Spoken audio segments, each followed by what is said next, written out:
A deal for Benrahma has been accepted, a deal for Josh King has been rejected, and Craig Dawson is probably going to join the club. Now, I know you want to talk about Craig. We all want to talk about big Craigie boy, okay? But we will get to that at the end. But before any of this at all, the Patreon is a thing that exists. You should check it out. It's the top link in the description below. Lots of different tiers, depending on different prices and different things you might want.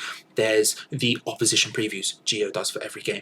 There's the matchday morning shows that Gio and Gonzo do. There's a mug of tea, which Gio and Gonzo do. There's even a Patreon exclusive podcast, which I do, which I have patrons on as guests. Yes, you watching this video right now could be a guest on that. You can talk about all these things we're about to talk about if you're a patron. Check it out in the link in the description below. And I've heard on Grapevine that there may be a cheeky overhaul coming to the Patreon. There may be some cheeky little add-ons getting added in there. So check it out. It's a good time. Links in the description. Let's get on to the big news. Let's get on to the exciting news.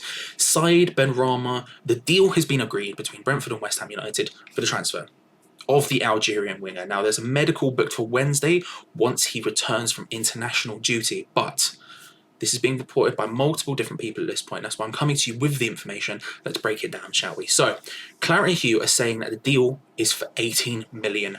The Guardian and The Athletic are reporting that the deal is worth up to £30 million with add-ons included. So, reading between the lines, I suspect 18 million is the base price with 12 millions of add-ons. Now, Brentford are said to want easily achievable add-ons, whatever that means.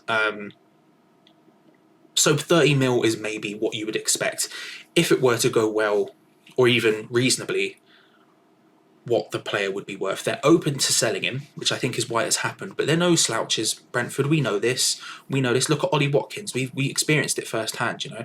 They are hard negotiators. They're not going to let their players go, even if they're open to selling them like they are with Benrahma. They're not going to let their players go unless the deal is right for them. So you would suspect the easily achievable add-ons were probably met. And that's why it was maybe 18 million as opposed to the 20 million figure at first. That was the base price that was being rumoured. I don't know. I'm just speculating. I don't have inside information. I'm not Gio, I'm not Gonzo, I'm not Claret, I'm not Claret, I'm not Hugh, I'm not X, I'm none of these people. I don't have inside information. That's just sort of what I'm saying, reading between the lines, right? The deal with the player has yet to be agreed, so personal terms and all of that sort of stuff haven't happened yet. If the medical, though, is booked for Wednesday, you would suspect they're not expected to be a problem. Said expect too many times in that sentence. Let me rephrase that. You would expect that they would not be a problem. There you go. Although, having said that, I mean, as much as we all know he's a Will Salthouse client, he did leave Will Salthouse at some point recently. However, Will Salthouse is involved in the agreement. Will Salthouse is friends with Sullivan. You would maybe guess that that would make the deal easier, but it's also, he has to get the most out of his client. That's literally an agent's job. So it's not going to be a situation where he rolls over and gets his tummy tickled. But at the same time, might make it a little bit easier. So that's the broad strokes. That's the broad strokes. Now, there is a fallback in place for Josh King.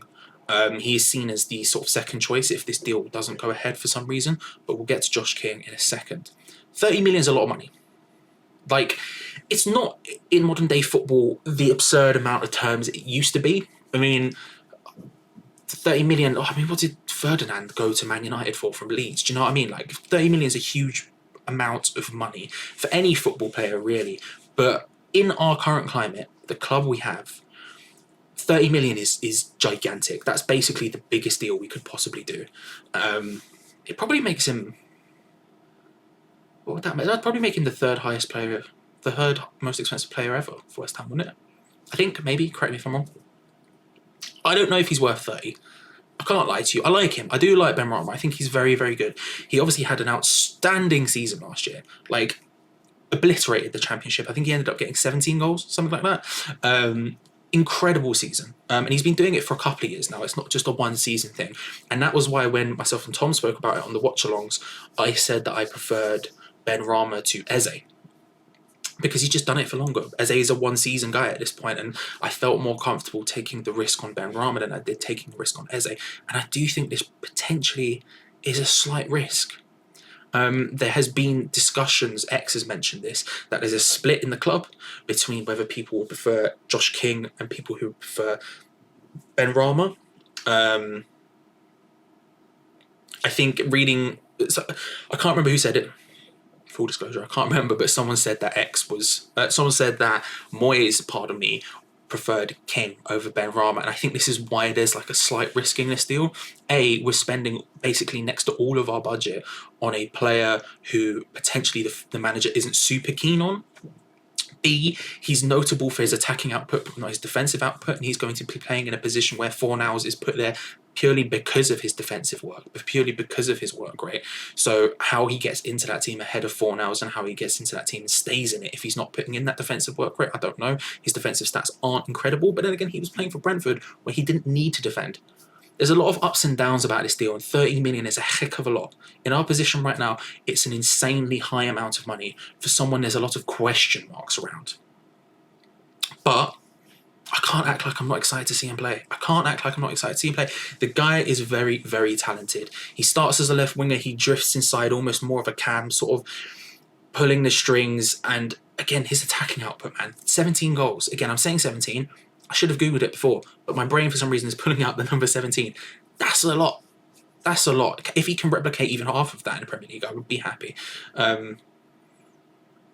It's exciting. Let me know what you think in the description below, in the comments below, sorry. And the big thing for me is whether you would prefer Josh King or Saïd Benrahma, because the news on Josh King is that we had a bid rejected for him for £13 million, despite the fact he's out of contract at the end of the summer, next summer.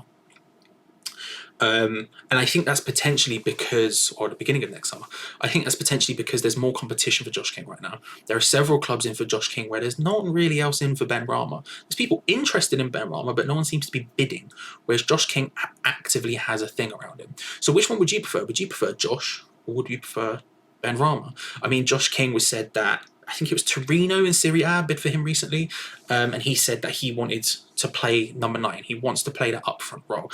And I think looking at David Moyes' position, you would maybe argue that makes him more useful to him. He's a more direct replacement for Mikel Antonio in that sense, a backup to Mikel Antonio. But would he want to move to a club where he's going to be backup? Rumours were that we'd already agreed personal terms with Josh King. It's a very complicated deal. King is more versatile, but Benrahma is a better age, so he's better resale value, you know. King probably wouldn't start. You'd imagine Benrahma has a better chance of starting over Fornals than King has a better chance of starting over Antonio, if that makes sense. King's had a couple of injuries recently, nothing major or catastrophic, nothing in the realms of West Ham, but he's not been injury-free, whereas Benrahma has been. I mean, there's a lot of pros and cons in this, and I'd like to know actually which one you would prefer. Like I said in the comments below, I will be looking at them. Probably very loosely because people will hate me for this, but it is what it is. Let's talk about Craig Dawson, shall we? We won't do it for long. Let's just get to it. And this is where people are going to hate me more, as they did on the live stream. Craig Dawson could be announced soon, in quotation marks, according to X.